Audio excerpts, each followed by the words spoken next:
Hello, everyone. We are live. Welcome to the post-race Chinwag that I always do. Hello, everyone. Thank you all for tuning in.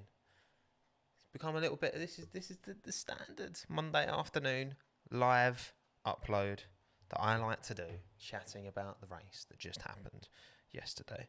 How are we all doing, everyone? First and foremost, talk to me in chat. Talk to me, people. Hello, Eris, Wilhat, Zach, Mazvita, Vyekoslav, Mark, Philip, Jean, Gautam, James, good to see you, James, Arib, Tipper, Winchy, good to see you, mate, Matt, Caitlin, Clara, Egg, Cole, Manar, Wilhelm, Arthur Lopez, good to see you, mate, Vatsal, Kisa, there we go, Jake F1 McLaren, good to see you, mate, how you doing? Marcus, Alex, Nandish, Joe, welcome everyone, Tom Lee, welcome. Thank you for taking the time out of your busy days to watch me have a little waffle about what I thought of yesterday's race. All in all, I know by Russia standards, maybe it was all right, but it was still a pretty meh race. There were brief moments of joy and intrigue, but all in all, I don't think it was that great. But it was still a race, okay? It still had stuff to talk about, as always, and we will delve into my thoughts on things today. So again, thank you everyone for tuning in. I do appreciate you all taking the time. And I suppose we should probably jump into the race results, which we have on screen now. Valtteri Bottas securing that W from Max Verstappen, Lewis Hamilton, Sergio Perez, Daniel Ricciardo, Charles Leclerc, Esteban Ocon, Daniel Kvyat, Pierre Gasly and Alex Albon rolling out the top 10. My driver of the day, and again, I will delve deeper into my reasonings here. I've gone with Sergio Perez. Driver of the day, finished P4 in the Racing Point. And my L of the day, very much, it has to be Carlos Sainz. And again, obviously, we'll get more into this as we go. Sorry, the volume is a bit low. There we go. It should be better now. But yeah, that's what I think. That's my kind of roundup. Let me know in the comments your DOTD and your LOTD. Let me know. I'll be interested to see what the consensus is. So who your driver of the day, who you think deserved it, and who your L of the day, who took the biggest L yesterday overall. Because Max got it. Max got the official result. And to be fair, I think Max should be definitely up there. Max should definitely be up there. Who else was Ricardo? Ricardo was very good. He should definitely be up there. Who else? Charles Leclerc, even though he did punt Stroll, but again, we'll get into that. Yeah, it was a race of attrition at the start, anyway. But only 2 retirements in the end. I feel like when I'm trying to think back at the race, I feel like there was more retirements, but there was only literally 2, and that was on the first lap. There was no kind of like technical issues towards the end, which you often get. But anyway, I'm seeing a lot of LOTDs for Alex Albon, which breaks my heart, but he had a poor race, and we'll talk more about Alex in a bit. You all know how much I love Alex, but he didn't have a good race at all. Hello, Gabriel. Welcome back. Good to see you. But yeah, anyway, right. Let's jump into it. Let's dive into my thoughts on the race. So, quali first and foremost. Lewis cleaned up, as he does. Valtteri wasn't even that close in the end. In fact, he wasn't even P2 in the end. Max did a fantastic job in quali. Massively outperformed what I expected. I expected the Red Bulls to struggle, both of them. One Red Bull struggled, one didn't. Again, I think Max is operating at, if not above, the ceiling of that Red Bull car. Alex is performing below the ceiling of that Red Bull car. And again, the differences I remember there was one stage. I think it was in second quali, that the gap between Sergio in P3 and I think it was Charles in P12 was like 0.35 seconds, split in 9 drivers. Is that 9? 3, 4, 5, 6, 7, 8, 9. Yeah, 9. No, I don't even know what I'm doing. 9, 10, 11, 12. Whatever. You know what I'm saying. P3 to P12. Oh, maths actually is a strong point for me. I just had a bit of a brain fade there. But anyway, yeah, it's just Lewis doing what he does. Dominant qualifying as far as I'm concerned. Yes, Valtteri managed to do so well throughout like practice sessions like he always does. But when push comes to shove, when it actually matters, Lewis delivers. He did get... Wait, was that? Yeah. He did get a bit lucky though, didn't he, Lewis? Again, I did my quali watch along. Seb crashed, which unfortunately it was a spin. He didn't get away with it. Hit the wall. That Ferrari is clearly a dog to drive. You know what I mean? It's clearly an absolute dog to drive. And that almost put Lewis out in Q2, which would have been amazing because, again, I'm not like... I like Lewis Hamilton. All in all, I'm a fan of his. But I do think that... Oh, for fuck's sake. Yes, I didn't upgrade. I know it still says Tuscan Grand Prix. Ignore this, okay? Ignore this. Ignore that it says Tuscan. I'm such an idiot. Oh, for fuck's sake. Anyway, doesn't matter, okay? Doesn't matter. You can stop mentioning it, people in the comments. That's the one thing you can't... When you make YouTube videos, if you make one slight mistake... Like, if I do a video and I've made one slight mistake, the comments are just full of it. I'm like, thank you. Thank you for telling me. But it's already done. Anyway, Lewis did get a bit lucky, but also he played that situation perfectly. Still managed to... Hello, TD. Anyway, yeah, so Lewis just dominated. That's just... There's not much more to say, is there, really? I just thought I'd mention that at the start because Lewis does deserve the credit where it is due. But anyway, F's in chat for Carlos. F's in chat for Carlos. I think it's... he's had, what is that, 2 DNFs in a row? Because I'm sure he DNF'd at Mugello, didn't he? Yes, F's in chat for Carlos. There we go. Love it. Look, it was... You see what he's trying to do, just carried way too much speed. Like Lando said, Carlos trying to be a hero into turn 1 or turn 2, whatever it is. Carlos is a great driver. He's been outperforming Lando in qualifying. He's been doing well in the race, but that was a big mistake from Carlos there. And he admitted to it. And again, I think a mistake that's purely his own doing at the start of a race, he has to be L of the day for that. You know, that could have been good points for McLaren. They scored none. Renault and Racing Point scored good points, even though Stroll was out. Perez P4. You know what I mean? That battle for third in the constructors is looking tight. And to be fair, I feel like the momentum's more with Renault and more with Racing Point than McLaren. So I think Carlos doing that, that's a big L for McLaren. Really bad weekend for McLaren.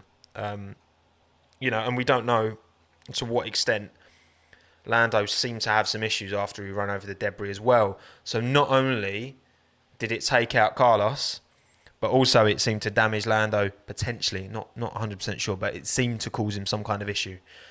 So he ended up P15, didn't he? Because he had to pit again. Those bollards were weird though, because we had Grosjean, didn't we, going through it as well. It was a strange one, but yeah, Carlos. Look, listen, I'm sure Carlos won't dwell on it for too long. He'll bounce back, but yeah, not a great day for McLaren. But anyway, on to screen number 3.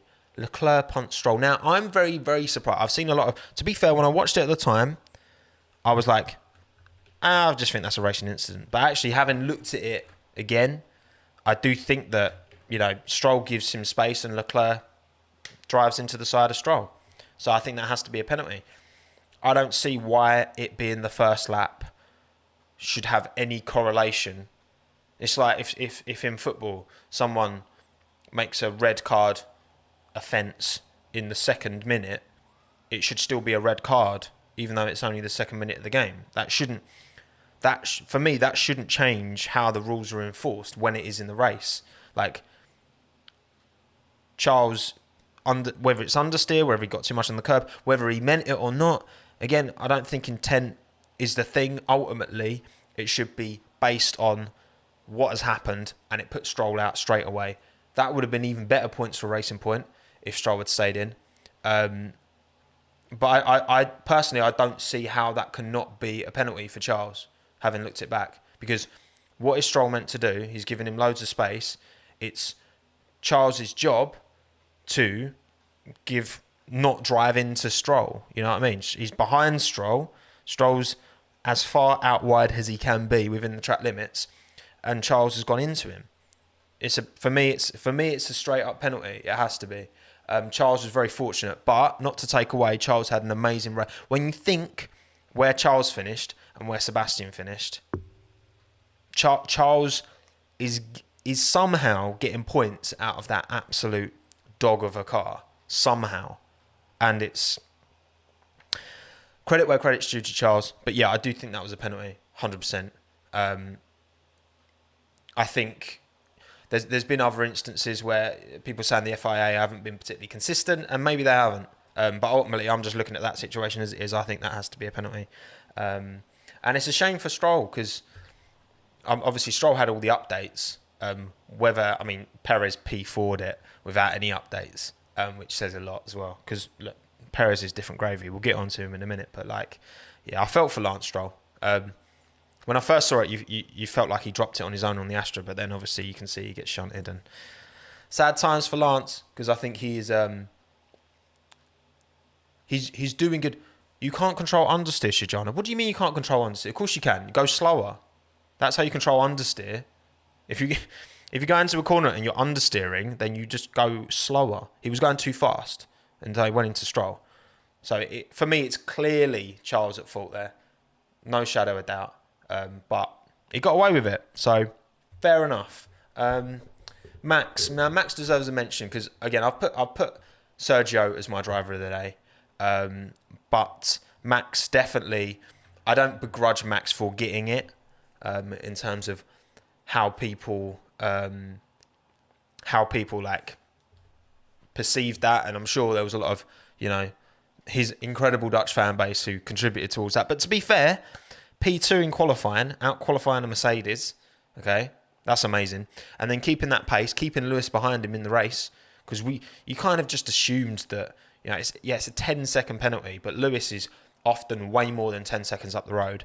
But Max still kept Lewis that gap pretty, 6-7 seconds I think it was for most of the tail end of that race. So yeah, I think that Max deserves a lot of credit. Again, he is operating that Red Bull. Clearly, that Red Bull has the potential. I think when you look at car performance, because I don't think it's remotely controversial to say that Max is a much quicker driver than Valtteri Bottas, and obviously Valtteri generally is ahead of Max in the races because that Mercedes is a significantly better car than the Red Bull.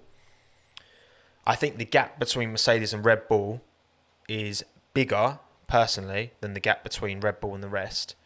But I think Max is so dialed in with that car that he's operating at the absolute pinnacle of that Red Bull, if not a bit more. So it takes Lewis having a bit of a bad day or Valtteri having a bit of a bad day, and then he can get there. And I think a massive credit to and also Marin.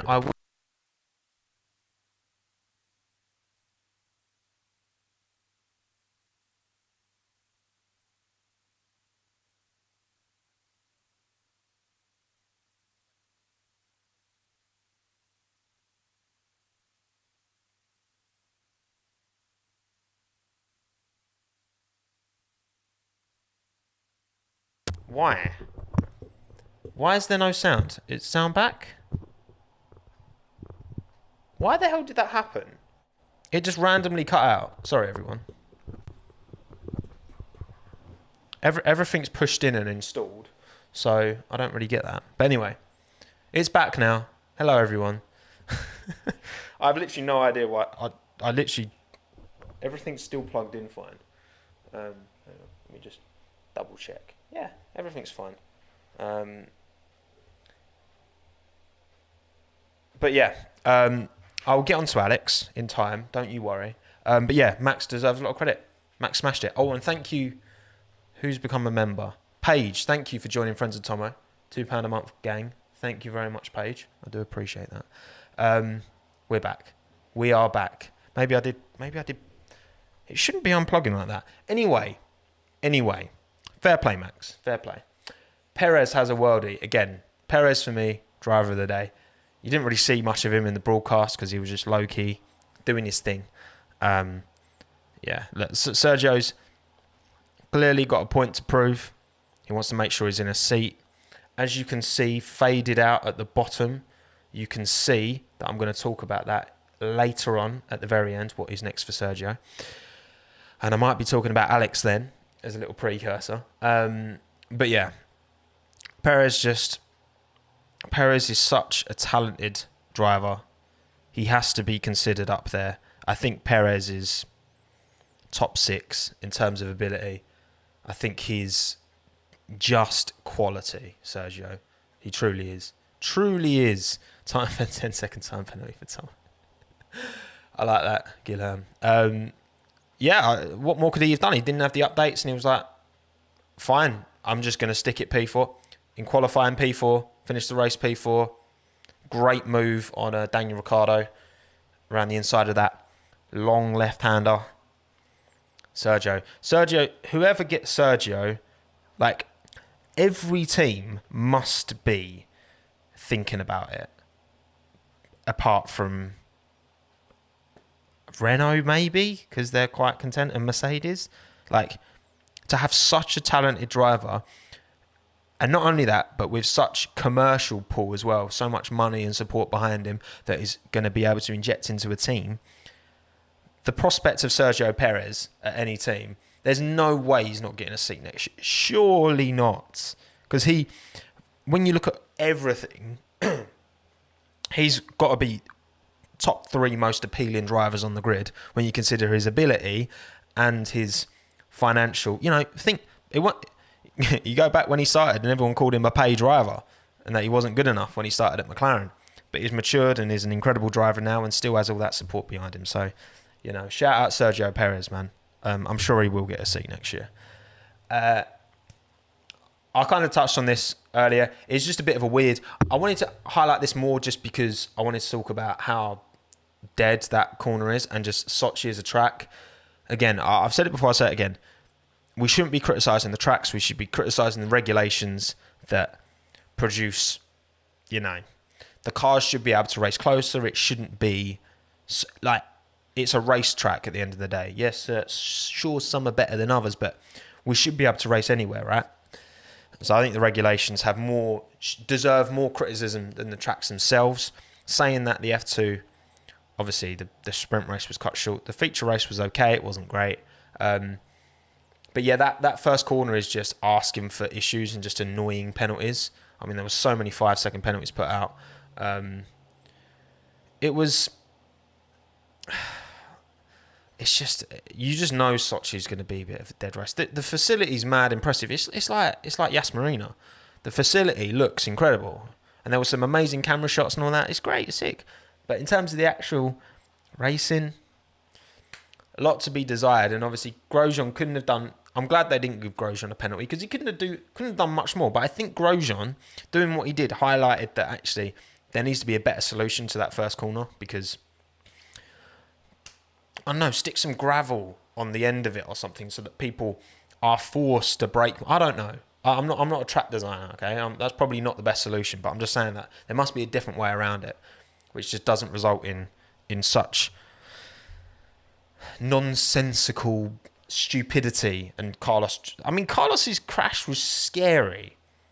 It was scary, but there you go. Anyway, some decent battles. I wanted to highlight. Obviously, we had, whether you talk all about Alex being at the back or Lando being towards the back and battling with George. That was a nice little battle. Then you had Gasly, Albon, Norris. That was a good little battle. There were some decent battles, throughout, which were enjoyable to watch. And as well, when you've got that, you had George leading that first battle, and then you had Lando leading that other battle. Both the slower cars at the front, and you got two quicker cars trying to get past. Like, that was good. That was for me the highlight of the race. Those two kind of battles, just because that's what we want to see. It's just a shame that they were for nothing positions. Yes, the second one was for points, but you always felt Lando's tyres were gonna fall off. So yeah, I think it was good in places, but overall, again, the quality of the race just didn't live up to expectations. You know what I mean? But anyway, right. Ricciardo, shout out Daniel Ricciardo as well. Mr. Consistent. He's doing what Mick Schumacher's doing in F2. He's consistently delivering great results in a car that, I'll tell you what, like Renault are moving in a very, very positive direction. Do I think he's too worried about it being the wrong choice, him leaving? I think they're in a much, much stronger position than they were at the end of last year, Renault. And they do seem to be making very good inroads. I do think McLaren will come good, though. They've had a few poor races, but they're still right up there. Yeah, I think that Ricciardo's just levels. He's quality. Him and Sergio Perez are just really good drivers. To be honest, I feel like I consider. I've said this before. I'll say it again. I think Lewis and Max are the best of the bunch, and then Charles, Daniel, and Sergio. I think those three just seem to be, really standing out. And to answer your question, Marion, who will finish third in the constructors? I will say, I feel like Racing Point will. I think Sergio's got a point to prove, and we're going to see a lot of good results coming out of Sergio. I think Stroll will consistently pick up points because he's doing well this year, and I think the momentum's in their favour. So I think Racing Point will get that third place, which would be a good place for Aston Martin to start for next year because they want to be high profile, don't they? So shout out Daniel Ricciardo, man, and also the way he responded to. We've all seen it. The way he responded to getting that penalty, he was just like, "Fine, I'll drive quicker. Fine, is what it is. Let's just make the best of it and not complain like Lewis does." Because listen, like I've said this before about Lewis, I really like Lewis. I really respect and appreciate him. But I understand why people don't like him because he does moan. I think like in the post-race interview with Johnny Herbert, he didn't need to be so dismissive of his questions. Like ultimately, the media is there to give us, the fans, insight. Okay, that's the window that we see everything through. So don't just be, yeah, okay, you've not had a race you're particularly happy with. You're still on the podium. Like, come on. I think, and to be honest, I'd say the same about, people say, oh, it's fine when Kimi Räikkönen does it. I agree with Kimi. Like, Kimi can be a whiny little bitch sometimes as well. And sure, it's funny because it's Kimi. But equally, I don't really like, the way it can come across with Lewis is a bit more like, oh, you're asking me a stupid question. I get it. I get he's frustrated. I understand he's professional. That he's just been in this really intense experience. Like, to be honest, I don't really hold what drivers say in the car too much, because you got to understand they're driving at 200 mile an hour, wheel to wheel battling, very, very intense. I don't really begrudge many drivers for what they say in the car, but when it's out of the car and it's post-race press conferences or just interviews generally, and they're being a bit of a dick, that's when I'm just like, come on. Literally, the media is there for the fans, so if you really love the fans that much, then just give us something, you know what I mean? But that's just my fault anyway. Anyway, we move on. Lewis ain't happy. Well, I've just kind of talked about that, haven't I? What I will mention though, because he said about how, look, again, I think I think this is more Lewis speaking in the heat at the moment. Like, to me, I'm looking at that pit lane, practice start and thinking it's pretty clear that probably should be against the rules. Hello, Freddie. Good to see you in chat. Madness Ski. Kimmy's demeanour doesn't change when he loses or wins. That's a fair point. That's the thing. Lewis can be one way or the other. But yeah, I don't think there's a vendetta against him. I think that was clearly a wrong call. What I do agree with though is that because Lewis was told by he asked his team, "Can I make the pull away at the front of the pit lane?" They said yes. He did it. It's the team who made that call, not Lewis. If they'd have said no, he wouldn't have done it. So I don't believe Lewis deserves to take the penalty points on his personal licence. As much as it would be great drama for him to get a race ban, I don't think that would be fair. I think if it was something Lewis did in the race on his own, like driving into someone or whatever, yes, you give them the penalty points. But for me, it was a clear team decision. So I don't think he should personally be punished for that. But there you go. That's my thoughts anyway. On that.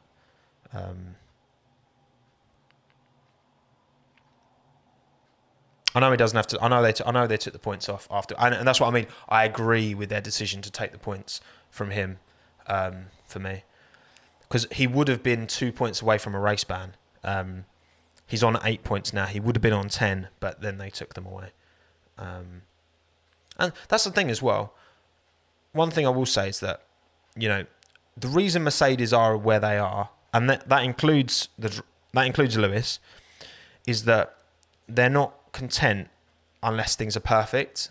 And the thing is that can come across to us fans when they get like a second and third or a first and third and they're really unhappy. Like, that can come across, and I get it. Like, it does. Like, you watch it and you're like, oh, shut up. Like, come on. You're still first and third. Like, calm down. You're still miles ahead of everyone else. Calm down.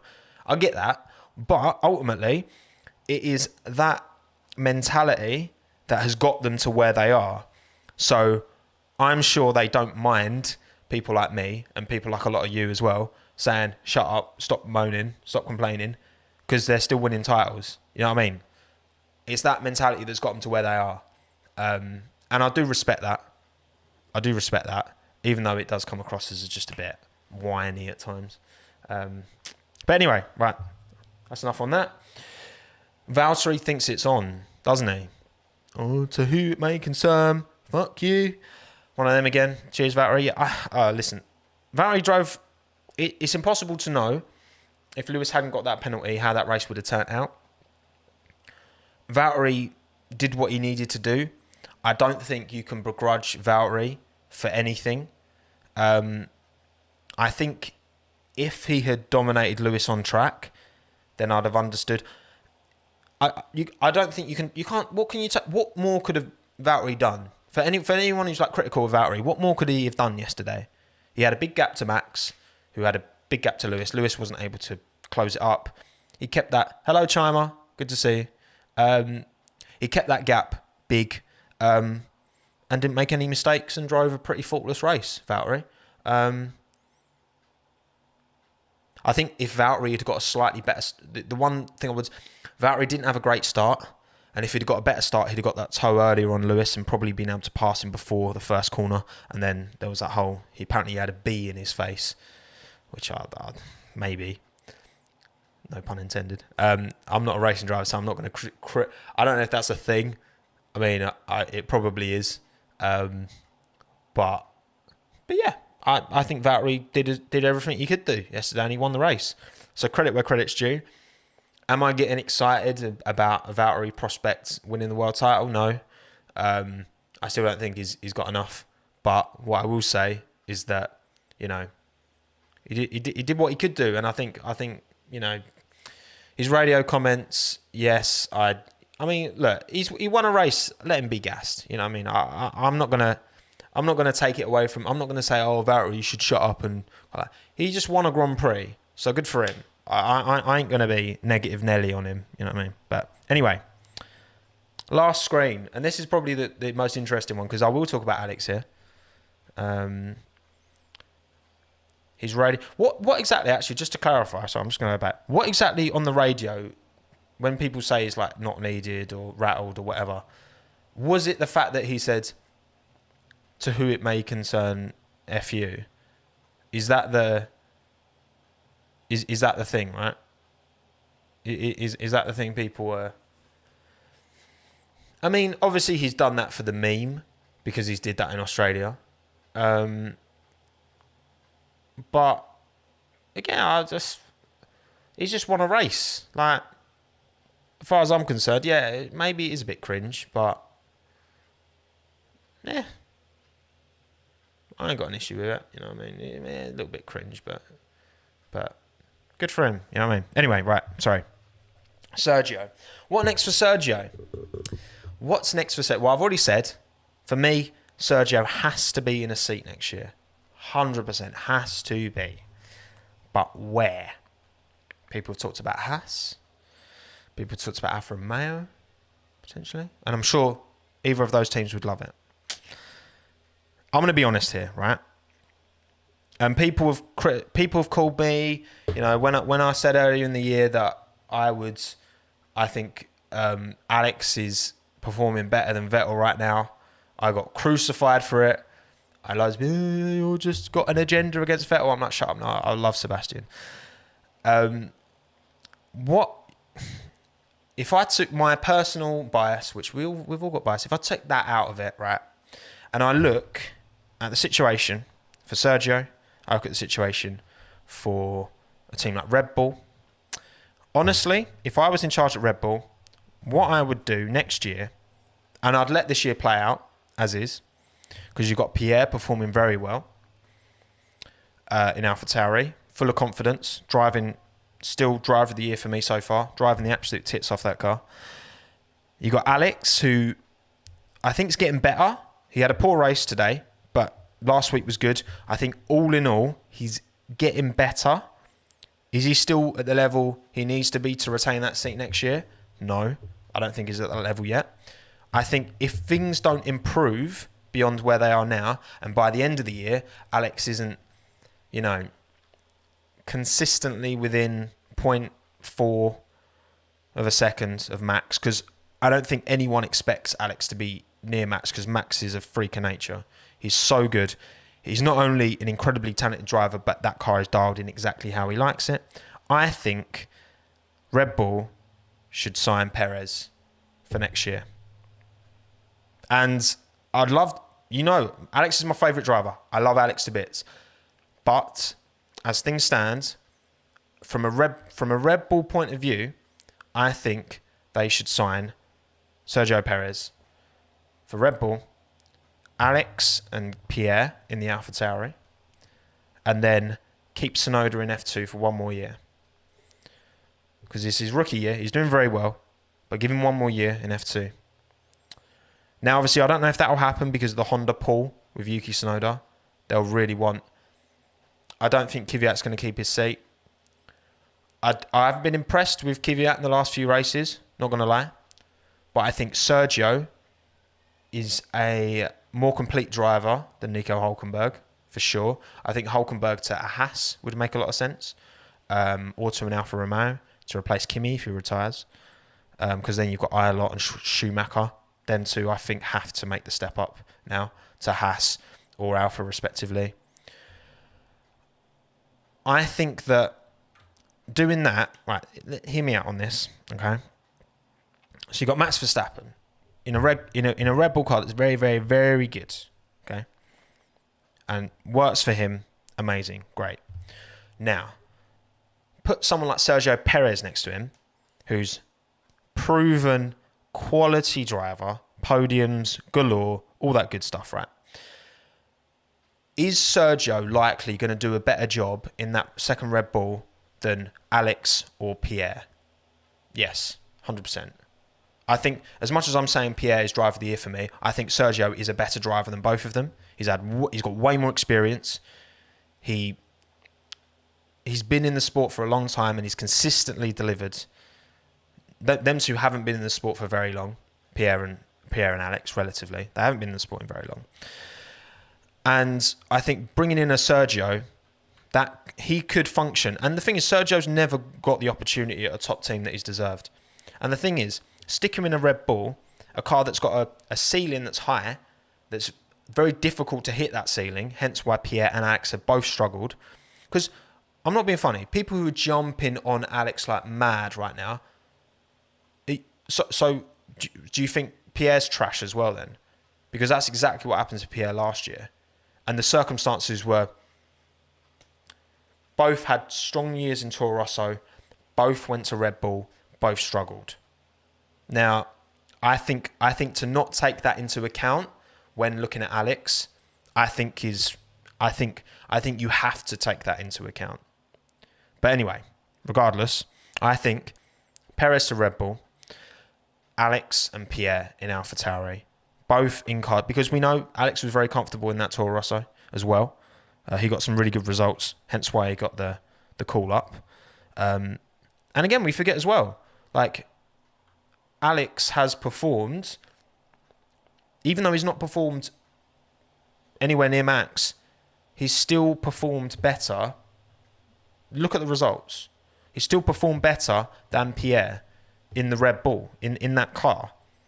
Pierre was qualifier. Their qualifying was pretty much equally as bad, but Pierre never got himself in an opportunity to win a race. Yes, I know Ferrari were more competitive, of course. I completely appreciate that. But also, Pierre wasn't able to make the moves in that Red Bull like Alex has been able to. That's been the one distinguishing point. Do I still think Pierre has been unreal this year? Yes. Is he my driver of the year this year? Yes. I think he's been amazing this year. But it's difficult. So what I think will happen, I think that Kvyat will leave. I think Alex and Pierre, they're both a bit younger than Daniel. I think you've got both of them in the same car, battling it out. I think that would be a really good battle. And then we'll get, because, you know, there's a lot of Pierre versus Alex talk at the moment. But ultimately, again, if you were comparing Alex to Pierre last year, then Alex was way better than Pierre. But again, he was in a car that was more comfortable. Having a quick car and having a car, again, Sebastian Vettel, prime example. Look at the gap between Charles Leclerc and Sebastian Vettel consistently. Charles has been wiping the floor with him this year. Now, what is the reason? Are Ferrari prioritising Charles? Yes. Is Charles a lot more confident in that car than Sebastian? Yes. Is Charles a better driver than Sebastian at the moment? I think so. I think, but when you talk about how good is a driver, there's so many different things. Yes, you've got natural ability.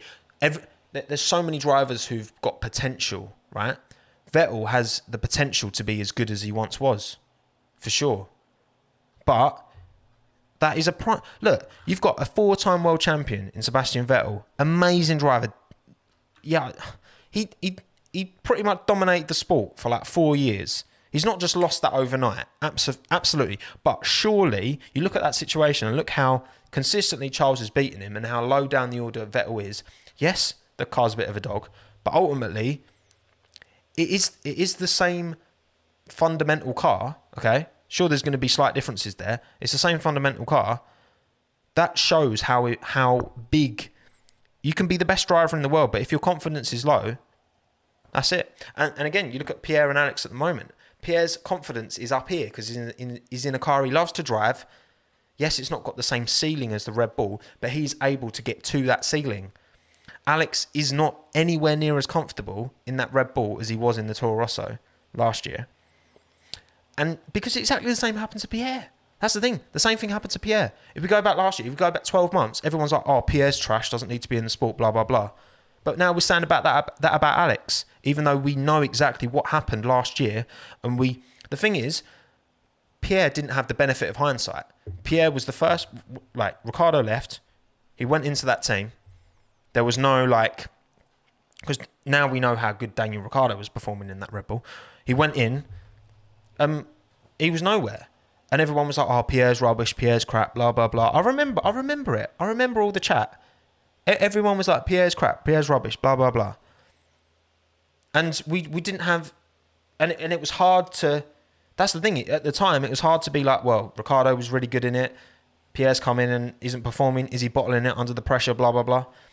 The fact that now Pierre's gone, proven that he's not trash in Alfa Romeo, proven beyond any shadow of the doubt that he more than deserves a position in Formula One. Alex, who was performing really well in Toro Rosso last year, you can debate maybe Kvyat was performing better than Alex, maybe. It was Alex's rookie season. For a rookie season to be pretty much on par with Daniel Kvyat, I'd say that Alex had the strongest season last year. But anyway, regardless, Alex then goes into that seat, has exactly the same thing, and now people are calling Alex trash. I'm just like, come on.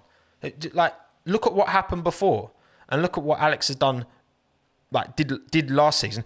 And towards the end of last season, he was performing really well in the Red Bull. He got pretty much 5th, 4th every single race of Red Bull last year, which is pretty much where they expected him to be.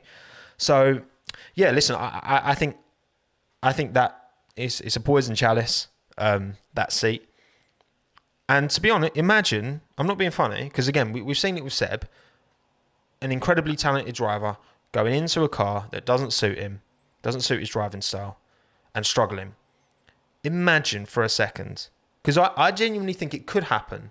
I think Perez has got the best chance of, if you look at Perez, Albon, Gasly, Perez has got the best chance of getting the most out of that Red Bull, 100%, completely. But imagine if Perez takes that Red Bull seat and then Perez struggles. Imagine. Because that could happen. That's happened to Sebastian, you know. Well, I know he's not changed seats, but he's in a car that doesn't suit him and he's having issues. Imagine if Perez went into that seat and struggled.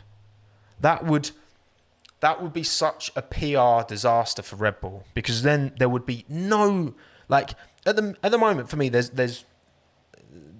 I think it's pretty clear that Red Bull is built in a very specific way to Max's style, and there's very little room for movement, okay? But imagine if Perez went and then struggled. That would completely exonerate Pierre for his bad season. That would exonerate Alex of his not quite as bad, but still not great season. And that would exonerate, because it'd be just clear, okay, clearly this car's just built for Max Verstappen, and it's pretty much impossible for anyone else to drive, because Max has got a very particular way of driving. But anyway, yeah, that's my kind of thoughts. I want to also thank you to who's become a channel member. Your boy Trilogy. Appreciate it, mate. Welcome to the house of fun. But yeah, I think Red Bull should sign Sergio next year. Put Alex and Pierre in the AlphaTauris. Let Kvyat go. To be honest, I think Kvyat's been good at times, but he's not consistent enough. And Gasly's wiped the floor with him this year, all in all. So I think that has to be. And I think Alex has got more potential than Kvyat for me. That's what I think. And yeah, and I think give Tsunoda another year in F2. And then you've got the new regulations. Hate to say it, but I think that is the most sensible decision for Red Bull, because a driver like Perez, will that happen? If that doesn't happen, then Red Bull, they've got a very difficult decision to make, because it'd be very easy to say, oh, well, of course you're going to put Pierre, because 100% Pierre's massively outperformed Alex this year. 100%. Of course he has. He's been unreal, Pierre. Driver of the year. But the risk of putting him back into that Red Bull and it happening again, is that a risk that Pierre can afford? Is that a risk that Red Bull can afford to take? It's a big risk, because that's the thing. It happened. Pierre was smashing it in Toro Rosso, and then he got the call up to Red Bull, and it just didn't work.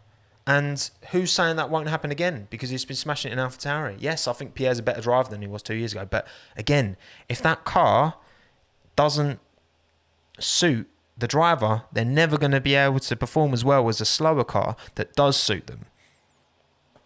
Proof's in the pudding. But anyway, there we go, everyone. That's my thoughts on the race. Hope we all enjoyed. I'll try and answer a few questions, actually. Kenny, Renault should replace Ocon with Pierre. Yeah, I mean, I do think Pierre's a better driver than Esteban. He's definitely proven that this year. I think Ocon will come good though. To be fair, I think Ocon given a bit more time. I still think, like I said in my Pierre Ocon video, that would be an amazing all French lineup at Alpine. That would be sick, and I think they could sort out their issues. But yeah, that's my thought. Shmee, who isn't Shmee? What do you think the best driver is the last 50 years? My top three are Hamilton, Prost, Clark. They're my. If I had to pick three drivers from the last, well, it's more than 50 years, Jim Clark actually, but from the history of Formula One, in no particular order, I'm going with Hamilton, Prost, and Jim Clark. Tomo say meow. I just said it. There you go. Giovinazzi is underrated. Stick Daz. He had a good race yesterday, actually. To be fair, shout out Antonio Giovinazzi. Let me just jump back to the results graphic, actually, so that you can all look at the results. Here we go. Yeah, Giovinazzi P11. He actually had a decent race. Fair play. No Schumacher.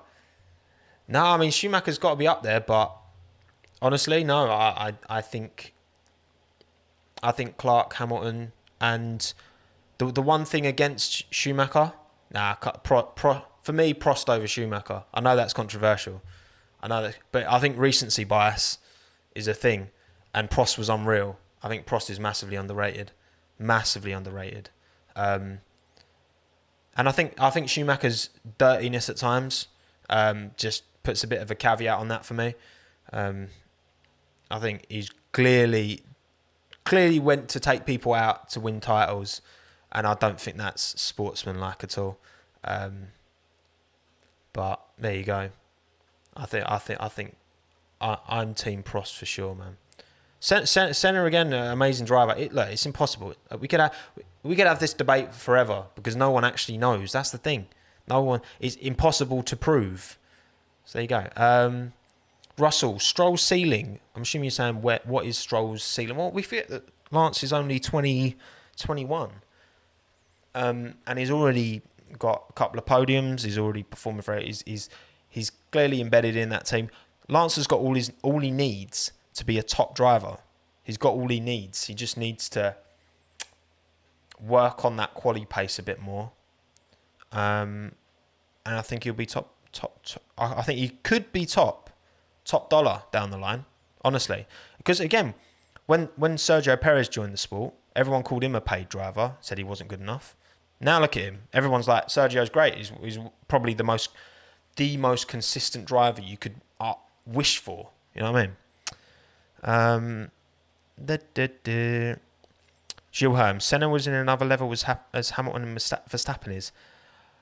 It's easy to say that, but it's impossible to prove, isn't it? Like I'm not going to say that. I think like ultimately we all go for our own. You know, we've all got our own opinions, but it's never going to be possible to actually prove. You know, maybe if Hamilton raced back then, he would have been unreal as well. You know what I mean? Magnus Heegard, Russell future. I mean, Georgie boy's doing bits. You can tell Williams are prioritising quality pace this year because they just want to get out of Q1 because their race pace is dead. But yeah, if there was no history, would Red Bull be a good spot for Ricciardo? I mean, he left because of the max bias, and that's not going to change anytime soon. So, yeah, hard to say. Danny Rick World Drivers title. I'd love to see it. Do I think he's got the ability? I do.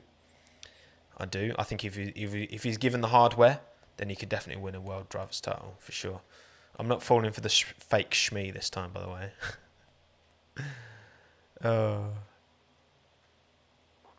Latifi says that Williams focus on race pace. Really? Well, it's not working, is it? But George is getting like P13 in qualifying pretty consistently. What did I think of Chandok's commentary? I thought it was really good. I love Martin Brundle. And to be fair, I think that Crofty and Brundle is a good little balance of, you know, someone who actually knows what they're talking about, like really knows, and someone who's a bit more entertaining and a bit more able to drum up some excitement and that. But I thought Chandok did a great job. So credit where credit's due to Karen. Where was Martin this weekend? Yeah, I'm not sure actually, because apparently he's missed quite a lot of Russian Grand Prix. So I don't know if it's just, I don't know. Is he not allowed in Russia? I have no idea, to be honest. Red Bull World Drivers Title. I mean, it's not going to happen next year. I can't wait till the new regulations come in. You know what I mean? I can't wait, because that should hopefully mix things up a bit. But yeah.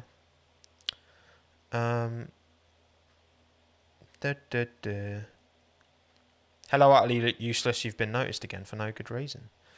Bottas out, Perez in. I think, again, for Mercedes to let Bottas go, he's doing the wingman job that they want well. I think they will change that driver lineup to George Russell taking Bottas's place once they realise they can't leave George in the Williams any longer. And are like, if we don't take him, then someone else is going to snap him up. Alistair, is Albon deserved? Well, I think, honestly, if I was making that call and I took my own personal preference out, I'd stick Perez in the Red Bull and put Alex in the AlphaTauri alongside Pierre.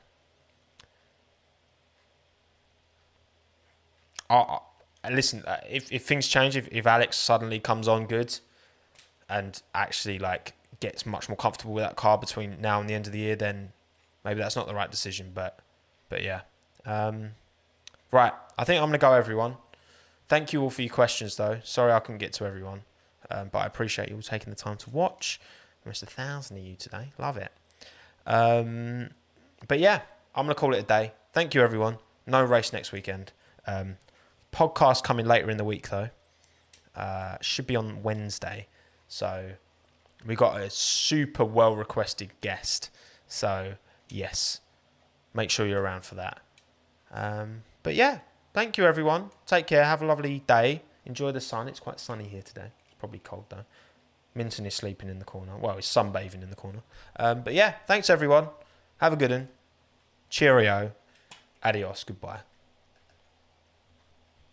Farewell. So long. Auf Wiedersehen.